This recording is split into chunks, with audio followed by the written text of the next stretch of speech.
Good evening, Collegiate Terricans. Welcome back po dito sa ating YouTube channel. Kamusta kayo? Nandito na naman nga po ako, si Gandara, ang inyong Collegiate Terricans na maghahatid sa inyo ng latest update and fresh happenings hinggil sa TVJ and Collegiate Terricans. And ang mainit nga po nating update na pag-uusapan ngayong gabi ay pumapatungkol po dito ay sa pagsasalita ni Bossing na kung saan nakapagpabara dito po sa kalaban. So mukhang tameme po sila at si Bossing lang pala ang kanila pong katapat. At eto pa, at dito po pag-uusapan ang patungkol sa pagbabanggit dito kay Michael V. Na tila daw ba ay ginagamit ito na sandata para muling mapaingay ang pangalan or ginagamit in short si Michael V ng kalaban para magpasikat for publicity. Pero bago po natin na pag-usapan yan, ka-OG, kamusta yung audio po natin? Okay na po ba ulit? Mahina pa rin po ba ang dating sa inyo? Pa-comment na lamang po sa baba. And ganun din, ka-OG, nais ko rin pong kunin ang pagkakataon na to na pasalamatan ang mga nandito ngayon, nakikinig at nakatambay sa ating channel. Maraming salamat po sa pagpunta dito at pagsuporta at pakikinig po sa atin. And kung isa ka naman sa hindi pa nakaka-subscribe, dahil bago lang po kayo, naligaw lang po dito sa ating channel, maaari po ninyong pindutin ang subscribe button and notification bell dyan sa baba para maging updated at una kayo sa mga nilalabas po nating mga update. Pakikulimbang po niyang notification bell para kayo po ay mano-notify kapag kami mga bago po tayong reaction videos. And para naman sa mga legit po nating supporters dyan, narito ang atin pong special shoutout po sa inyo. Lalong higit sa mga nandito na since day 1 ng atin pong pagde-defend sa TVJ. So shoutout po pala, special shoutout kina Sir Joe Donato. Ayan, magandang gabi sa iyo, Sir Jefferson Ato. Yan, ang ilan po sa ating mga masugid at taga-subaybay. Na noon pa man makikita na po natin at nababasa ang mga komento. Kagaya na Sir Eddie Bukayo. Shoutout po ulit sa inyo at magandang gabi. Si Sir Roy Mogol, nako baka makalimutan po natin, and Miss Fallen Angel. Ayan, yan po ay special shoutout natin sa mga since day 1 nandito at nakasuporta sa atin pong channel. Siyempre, hindi rin pauhuli ang ating mga scholars. Ayan, Sir Ed Fierbas, shout out sa iyo. Sir Joey Boy Stevens, ayan, magandang gabi, present parate. Rodolfo Bautista, magandang gabi. Hermie Hilario, shout out. Miss Rosemary, magandang gabi. And Percival Rhea, shout out po sa inyo. And baka meron po tayong hindi nabanggitan na baka magtampo po kayo. Next time, babawi po tayo. Sabi ko nga, unti-unti na po tayong dumarami. So, hindi ko na po maisa-isa ang ating mga masusugid na taga-subaybay. Samantala, pag-usapan naman po natin ang patungkol dito sa pagsasalita ni Bossing Vic Soto na naging effective naman mga ka-OG dahil hindi naman po gaanong pinag-usapan sa social media kahit po merong talagang nagpupush ng isang episode ng EAT na talagang dumugin po ng mga bashers, talagang kahit po meron na tumutulak na mapag-usapan sa social media at i-call out po ang MTRCB, suspension, laninang reaction, nananatili na naging effective po ang paalala ni Bossing Vic Soto. Naging effective po ang pagsasalita at inunahan, pag-una ni Bossing para sa lahat ng mga bashers na lahat na lamang po ay talaga namang ginawang big deal. Lahat ng butas na po pwede po nilang pasukin para lamang sirain ang pundasyon ng EAT or ng TVJ sa TV5 ay kanilang gagawin. So si Bossing lang po pala ang kanilang katapat. Samantala, pag-usapan naman po natin ang sabi dito ni Miss Red Lady. Sabi niya, sos, 44 years na ang TVJ. Never napabagsak yan ng kahit sino. Kaya paano ngayon lang sila mataas?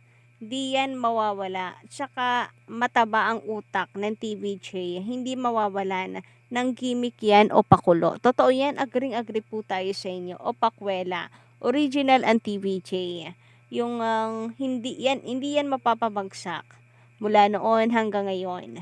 Maliban mawala na lang sila dahil sa katandaan. Pero hanggat malakas yan, hindi sila mapapataob ng ABS o kahit ng GMA.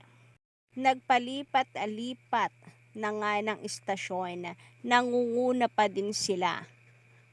Pangatlo sa tambak ang Itbulaga ng GMA 7. Susme, na papanoorin mo ba? Host pa lamang. Maasar ka na sa mga host ng GMA 7 Itbulaga. Malas ng anak ni Carmina, napunta nga sa GMA 7 pero walang kakayahan. Magpasikat ang mga organizer ng Itbulaga. Kaya nga, tinigilan na rin po natin, yung dati, nung una, ay hype na hype pa po tayo sa pag-update, kung gaano kalaki ang lamang. Pero ngayon, talagang wala po tayong gana. At kung tutuusin, ayaw na po nating silipin pa yung kabila. Kung ano bang nangyayari sa kanila, bahala na po sila sa buhay po nila doon. Basta tayo, nag-enjoy po tayo nanonood. Kasi host pa nga lang, hindi na po tayo gaganahan na manood dito sa Itbulaga ng Tape Inc. And marami din akong nababasa mga ka-OG na never ngangaraw po nila, no? Never daw po talaga silang sumilip dito sa Itbulaga ng Tape Inc. or sa kalabang noontime show ng TVJ. Bakit nga naman sisilip kung stress lang din naman ang inyo pong aabutin doon. And dadagdag pa po talaga tayo sa kanila pong views. Tapos akala naman nila, tuwan-tuwa sila na nadadagdagan ang kanilang viewers. Katunayan naman po niyan, baka karamihan pa doon, mga marites lamang. But anyway, pag-usapan naman po natin ang paghingi ng tawad ni Rendon Labrador para po sa mga nasaktan or mga na-offend po niya. Talaga ba? Talaga bang puwang pagbabago na ang kanyang ginagawa?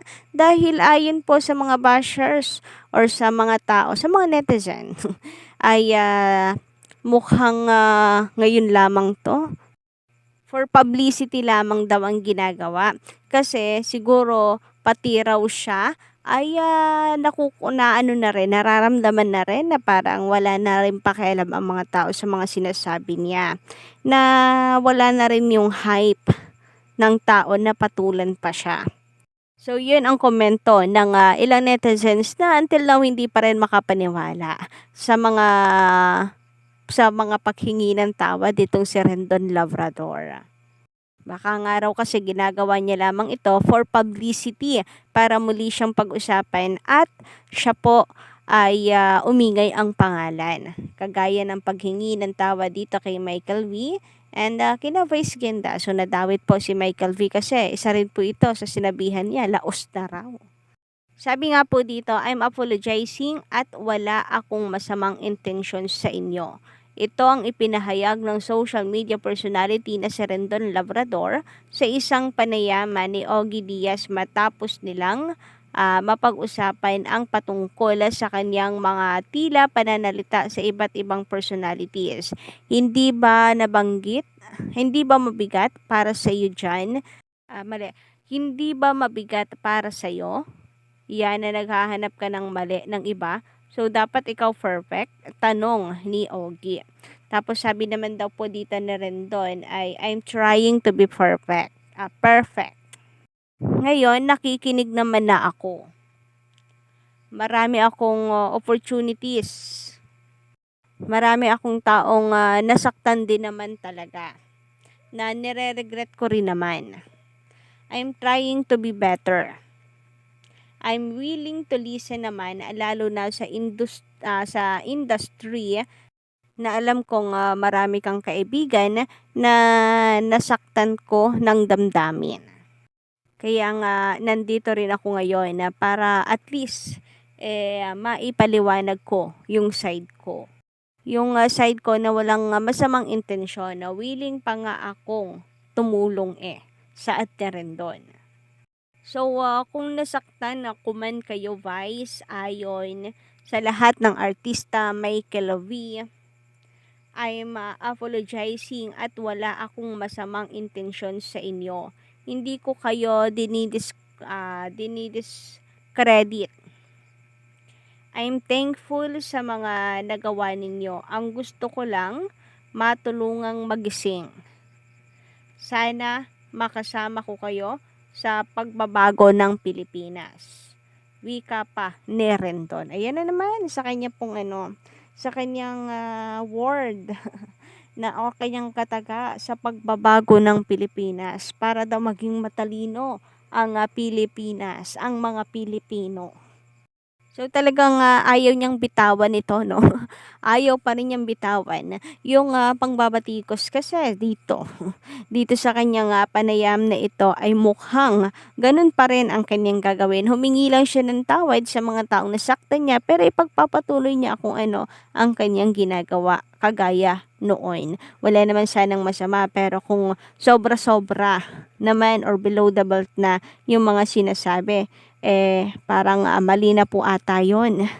And sana lang doon sa sinasabi po niya na ngayon naman makikinig na rin siya or hindi lang siya yung tama ang lahat ng sinasabi, goods para sa kanya. Or kung totoong talagang nagbabago siya, good news, good and good luck, o lahat good. Good news, good luck sa kanya. Good decision. Pero kung for publicity lang, nako, ginagamit na naman po niya ang pangalan ni Michael V at saka ng ilang mga artista para muling umingay ang kanyang pangalan. Well, good luck. Kung anong karma po ang muli na susundo or darating po sa kanya. So, kayo po ba, ka-OG, anong inyong masisay sa update po na ito? Just comment down below and don't forget to click the subscribe button and notification bell para po sa iba pang mga balita.